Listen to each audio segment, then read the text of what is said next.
Profe, tiene el audio apagado, perdón. Hola, hola, sí, me oye, ya. Sí, señor. Entonces, promueve la eliminación, la flexibilización y restricciones comerciales. Esto puesto de esta manera. Entonces, yo soy el que tengo nuevos carros para vender en Colombia. Entonces, llego y le digo al gobierno, bueno, yo tengo esta producción para traer aquí. Recuerde que estamos en una política de apertura del mercado. Es bueno que ustedes tengan estos automóviles, pero recuerde que esto es un tratado comercial que existe con el país de donde yo vengo, así que usted no me va a cobrar impuestos y mis vehículos empiezan a venderse en Colombia rápidamente y la producción, si algún colombiano tuviera un vehículo similar al mío, pues tiene que pagar impuestos porque lo está produciendo aquí, tiene que pagar retefuente, tiene que pagar, ¿no? Por eso los productos son más caros.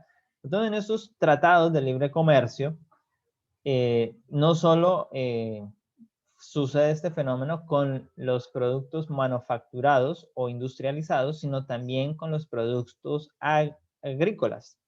Entonces decimos que en Colombia el sector agrícola ha perdido justamente por eso, porque la introducción al mercado de nuevos productos, entonces van a generar una competencia de precios inestable.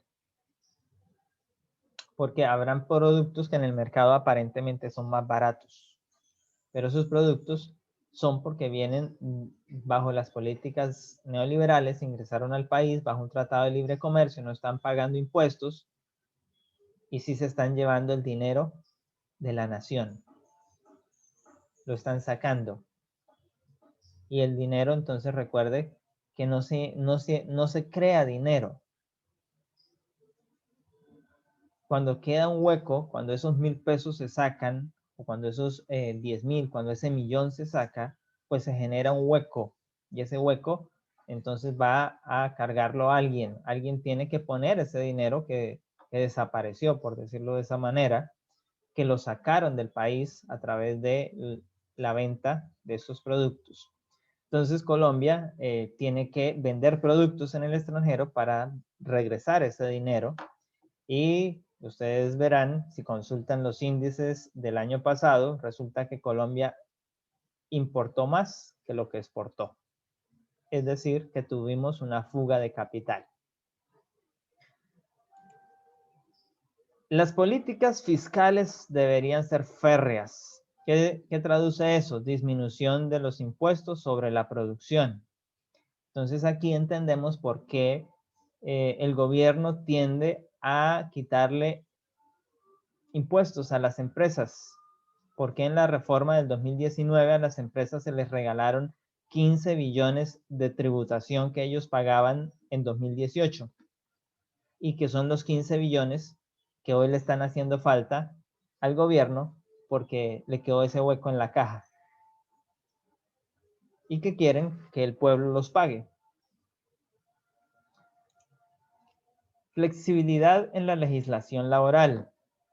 Entonces se crean empresas, con esto se busca que las empresas creen sus propios parámetros, que tengan esas reglas y entonces cada empresa empieza a buscar y a contratar y entonces vienen los sindicatos vienen los despidos sin causa, vienen los embargos, vienen el desempleo, vienen una cantidad de problemáticas que han surgido a partir de allí. Así que esto lleva a una política monetaria de antidevaluación.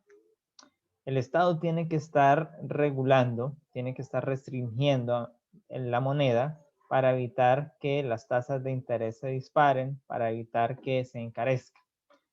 Dígase, ustedes vieron que el año pasado, bueno, por lo menos cuando este gobierno iba a llegar estaba en campaña, le criticaban al gobierno de Santos que el dólar estaba muy costoso, que iban a poner el dólar a 3.500, que eso era terrible, que eso era por mala administración, que era que no habían sabido manejar las políticas económicas. Y sin embargo, este gobierno llegó, se posicionó, nombró un superministro de Hacienda llamado Carrasquilla y el dólar llegó a los 3.500 y superó esa barrera y no hicieron bulla. Ahí sí no criticaron a nadie. ¿Por qué? Porque no se aplicaron las medidas correctivas necesarias. De hecho, tratando de corregir eso, el banco vendió el 60% de las reservas de oro que tenía Colombia en el 2020 para tratar de disminuir el costo del dólar y evitar que se subiera a unos 4.000 o más. La privatización de las empresas públicas. Este es un fenómeno con el cual Colombia ha arrasado desde que llegaron las políticas neoliberales. En Colombia se ha venido privatizando todo. O sea, el Estado, desde los tiempos de Rojas Pinilla, había creado unas empresas que pertenecían al Estado, pero esas empresas se han venido vendiendo. Otros gobiernos también de línea liberal, de línea conservadora en el siglo XX crearon empresas que pertenecieron al Estado, pero en los últimos años se han venido vendiendo. Cada administración o cada gobierno ha venido vendiendo una parte de esas empresas. Entonces, por aquí tengo, sí. Aquí inicia entonces Virgilio Barco en febrero de 1990. Se hicieron ajustes menores en materia de restricciones cuantitativas y arancelarias. César Gaviria en la presidencia toma la decisión de abrir y optar con la apertura económica, es decir, que Colombia ingresa al mercado liberal a participar de los llamados tratados económicos, y así entonces empiezan las políticas neoliberales a gobernar Colombia, y entre esas está aumentar la tasa de interés o reducir la oferta de dinero, aumentar los impuestos sobre el consumo y reducir los impuestos sobre la producción y la renta, regímenes especiales, distribuir el gasto público. Los agentes privados son más productivos y eficientes que los públicos. Se dice que demasiadas leyes y reglas inhiben la actividad económica. Los cambios que se dieron en Colombia para ese momento: la reforma arancelaria, la reforma portuaria, la reforma cambiaria y la reforma tributaria. Y hoy todavía seguimos haciendo reformas tributarias. Aumento exagerado de los impuestos. Entonces, todos estos son modelos, reformas que se hacen para que Colombia participe del modelo neoliberal. ¿Cuáles eran las ventajas? Las empresas se harían más productivas. Esto traería inversión extranjera al país. Se supone que los precios disminuirían. Se supone que como traeríamos inversión, pues habría producción y se aumentaría esas exportaciones. Los tratados de libre comercio, es decir, Colombia también podría vender sus productos en otro lugar del mundo sin pagar impuestos en ese lugar y así ganar. Pero la realidad ustedes saben ya cuál es, todo lo contrario.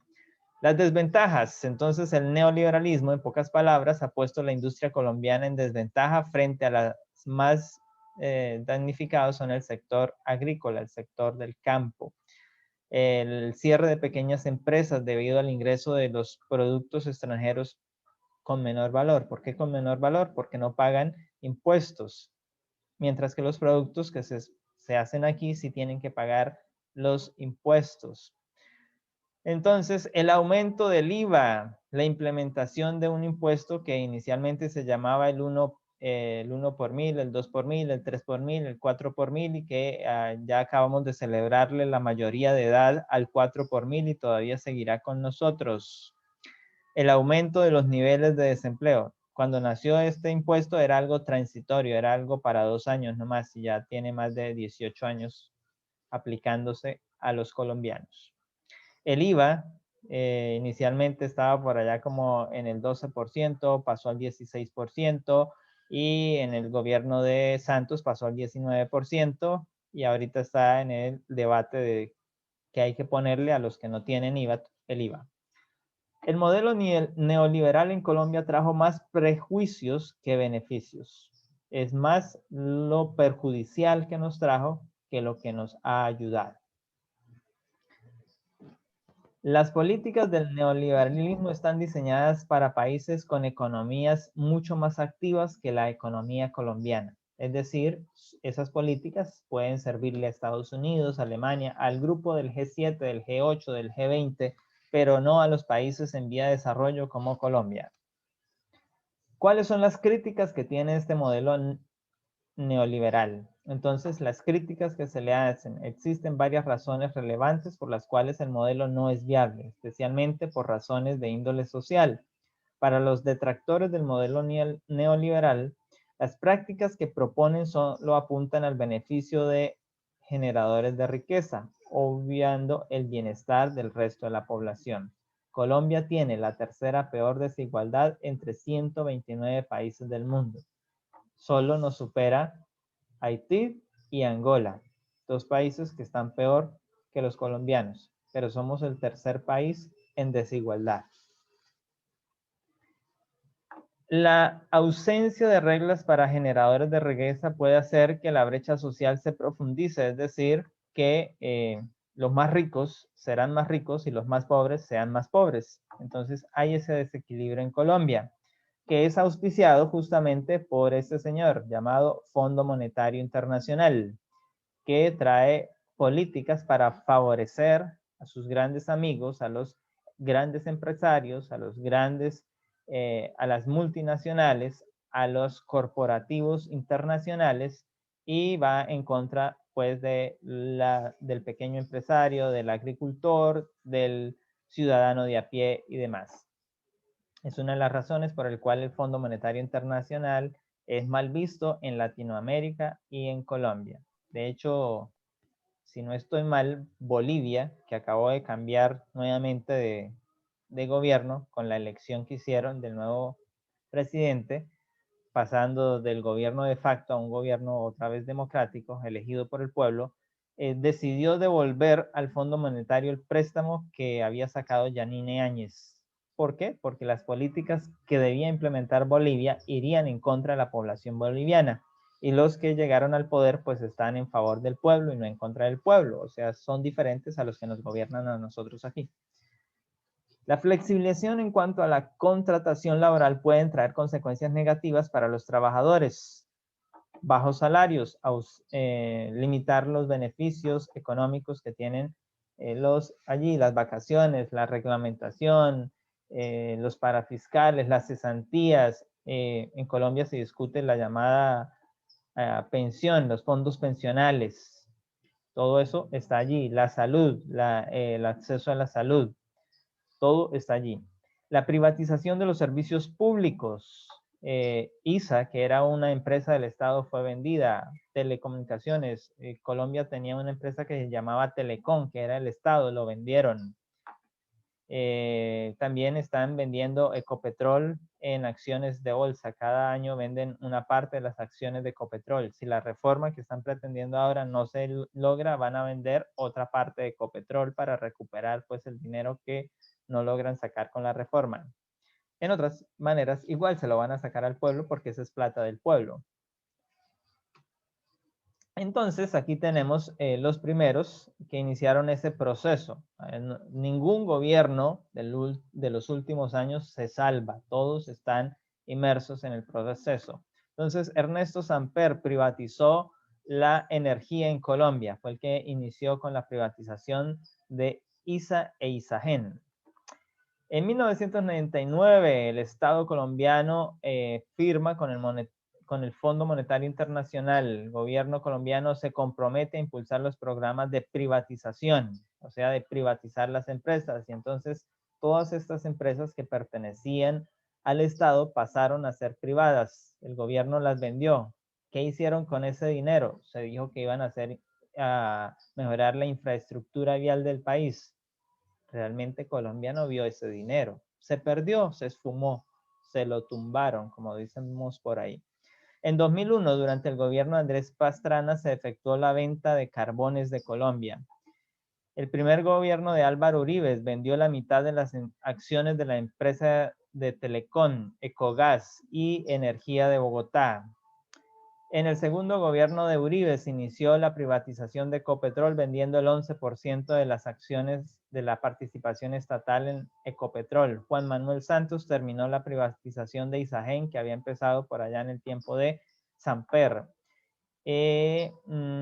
Estas privatizaciones refuerzan la tendencia de la extranjerización de la estructura y la propiedad de grandes empresas en el país. ¿Quiénes se las están comprando? Pues empresas del extranjero, de esos países, de esas corporaciones que beneficia el Fondo Monetario Internacional. Entonces, ¿por qué el Fondo Monetario Internacional impulsa la privatización?